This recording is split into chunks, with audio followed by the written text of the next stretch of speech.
Assalamualaikum dan salam sejahtera. Kita sekarang bersiaran langsung dari Adıyaman, Turki, salah satu bandar yang terjejas teruk akibat gempa bumi di Turki baru-baru ini. Kami sebenarnya sekarang berada di salah satu jalan utama di tengah bandar Adıyaman. Jika sebelum ini kami berada di Kahramanmaraş, antara kawasan yang teruk dilanda gempa, keadaan di Adıyaman agak berbeza kerana skala kemusnahan tidaklah seteruk yang melanda Kahramanmaraş. Cuma di sini saya ingin kongsi bersama penonton keadaan bandar di sini. Ibaratnya bandar hantu kerana kebanyakan penghuni menyelamatkan diri ke kawasan selamat, melakukan evakuasi ke bandar-bandar lain. Dan saya sedang berjalan menuju ke salah satu kawasan yang teruk dilanda gempa, yang mana kerja-kerja mencari telah pun selesai. Tapi kita boleh tengok ya skala kemusnahan akibat gempa di bandar ini. Satu kenyataan yang ingin saya kongsi bersama penonton di sana. Sebenarnya tidak mudah untuk mendapat respon daripada mangsa gempa bumi kerana sebahagian besar mereka ketika ini berdepan dengan trauma. Sebab itu agak payah untuk mendapatkan first hand story daripada mereka. Apapun, kami akan cuba mendapatkan kemaskini maklumat dari masa ke semasa. Ketika ini kita berjalan di salah satu laluan utama di Adıyaman. Ya, kalau kita tengok longgokan ya, longgokan yang berada di depan ini seolah-olah dibom. Tapi sebenarnya bangunan ini telah ranak sama sekali akibat goncangan gempa bumi yang dikatakan antara yang paling kuat ketika pada abad ini, selepas di Sumatera yang berukuran 8.12 skala Richter, tetapi yang melanda Turki adalah berukuran 7.8 dan 7.7. Okey, di sini kita boleh lihat, inilah longgokan ataupun kesan-kesan kemusnahan akibat gempa yang melanda kawasan ini.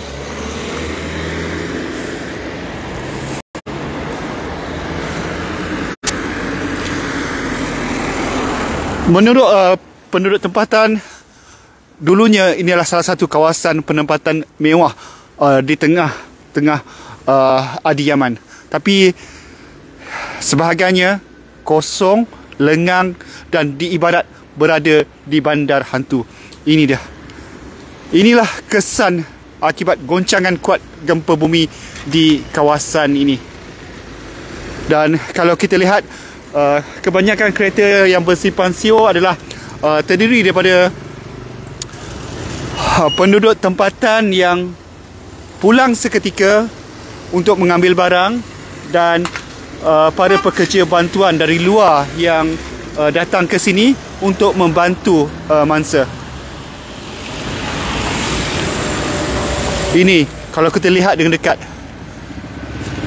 telah dapat digambarkan ya bencana yang menimpa mereka. Dan lihatlah kesan-kesan runtuhan.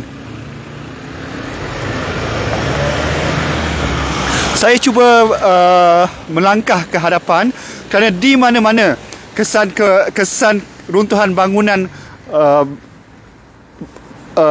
ada di lebih kurang 10 bandar utama Turki yang telah terjejas akibat bencana gempa.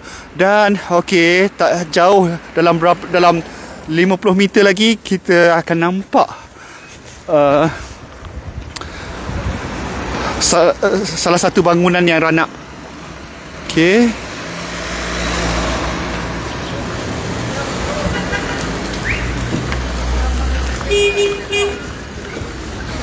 Okey, dan ini kita lihat pekerja-pekerja bantuan dari bulan sabit Turki bergerak mengagihkan bantuan kepada mangsa. Dan ingin saya kongsi kebanyakan mereka ketika ini yang berada di pusat penempatan ditempatkan di tengah-tengah padang.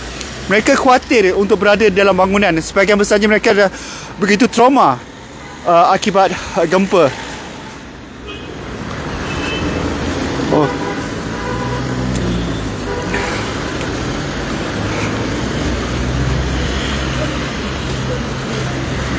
Ini dia salah satu kedai sepernika yang terkenal kepada sesiapa yang pernah datang ke Turki. So ni ibarat di tempat kita adalah 7-Eleven. Tapi sekarang segala operasi telah pun terhenti. Bahkan untuk mendapatkan barangan keperluan adalah sesuatu yang agak payah ketika ini, kerana segala aktiviti ekonomi telah pun terhenti. Itu dia di hadapan. Kita boleh lihat kesan akibat runtuhan. Dan di sana juga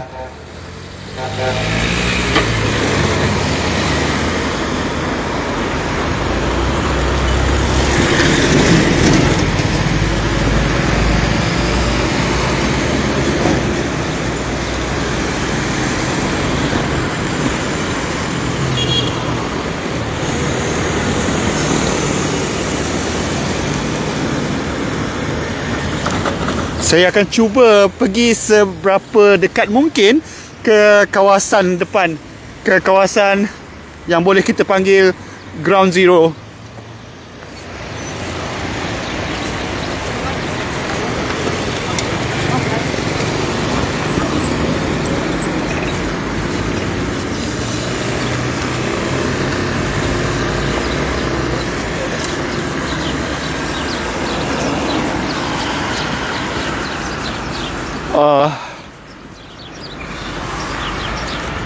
Okey.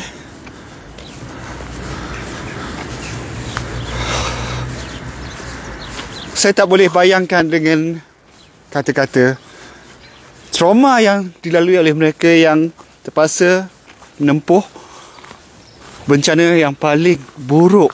Ada yang kata paling teruk sejak 84 tahun lalu, dan ada yang mendakwa gempa bumi yang berlaku minggu lepas adalah yang paling buruk dalam tempoh 100 tahun di Turki. Ini dia.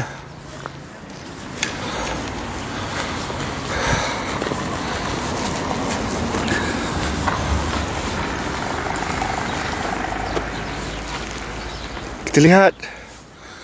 Okey, saya cuba, insyaAllah. Kita lihat. Sebahagiannya pulang, ya, mencari semula sisa-sisa barangan. Kita lihat ya, seorang remaja lelaki pulang dan mengambil semula barangan mereka.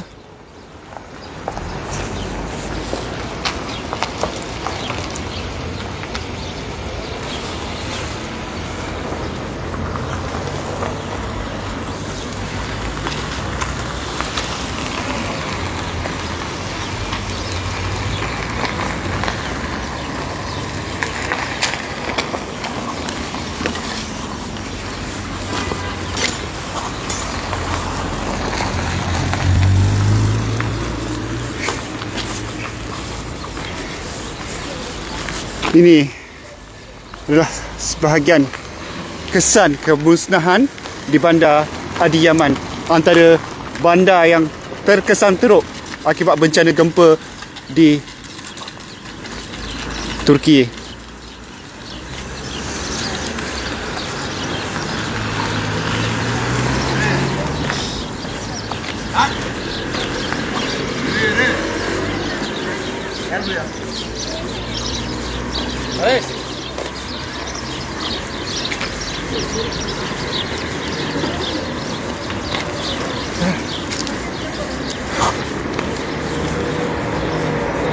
Kita sekarang berada seperti kawasan yang baru dilanda peperangan, kemusnahan di mana-mana.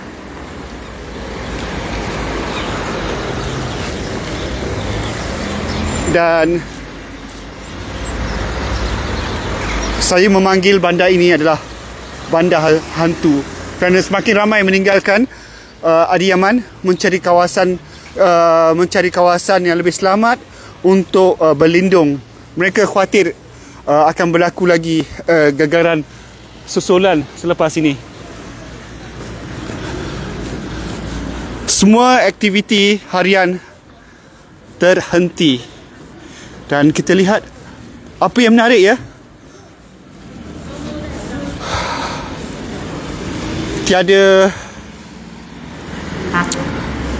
rompakan atau kecurian setakat ini yang dilaporkan menurut rakan-rakan sukarela ketika dia ajukan pertanyaan.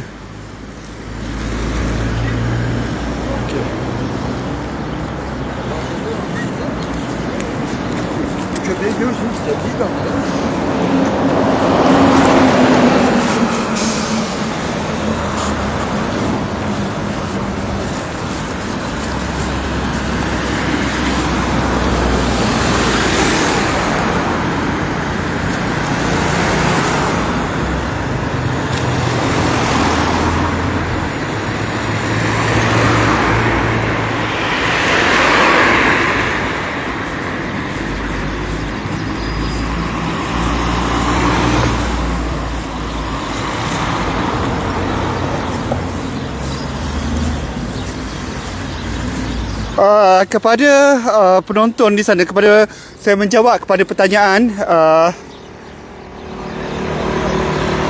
adakah makanan nak beli. Alhamdulillah, proses penyaluran bantuan bekalan makanan disampaikan dari semasa ke semasa. Tetapi bagi makluman penonton, kedutaan Turki menjalankan proses pengumpulan yang berupa barangan seperti sleeping bag, selimut dan pemanas. Ia antara bahan keperluan utama ketika ini kerana faktor musim sejuk. Dan ketika kami sampai semalam di bandar Adiyaman, suhunya telah jatuh di bawah -4 di malam hari. Tapi berbanding dengan tempat lain, di sini tiada salji. Tapi cuacanya benar-benar menguji. Tanpa bekalan makanan, selimut, pemanas, mangsa akan berdepan dengan satu lagi kesukaran. Kepada penonton yang ingin menderma, mereka boleh menyalurkan bantuan ke Yunus Center di Ibu Negara.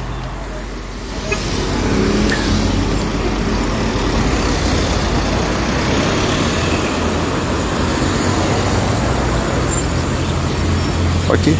Saya sekarang berdiri di salah satu kawasan persimpangan ya, di tengah bandar Adiyaman. Para penonton boleh menilai sendiri tahap kemusnahan yang mereka tanggung. Bukan sahaja kehilangan insan tersayang, tapi mereka juga kehilangan harta benda dan mata pencarian.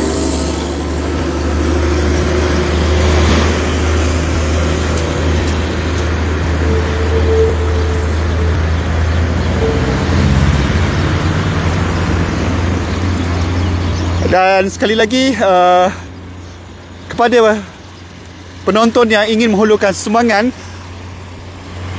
anda boleh ke Yunus Center di Ibu Negara dan menyerahkan bantuan berupa selimut, pemanas dan sleeping bag.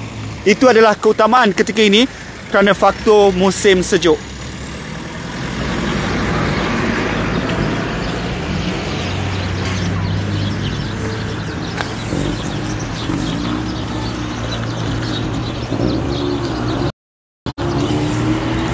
Saya kira itu dulu siaran langsung saya dari Adiyaman, dan saya akan membawa perkembangan dari masa ke semasa dari satu bandar ke satu bandar.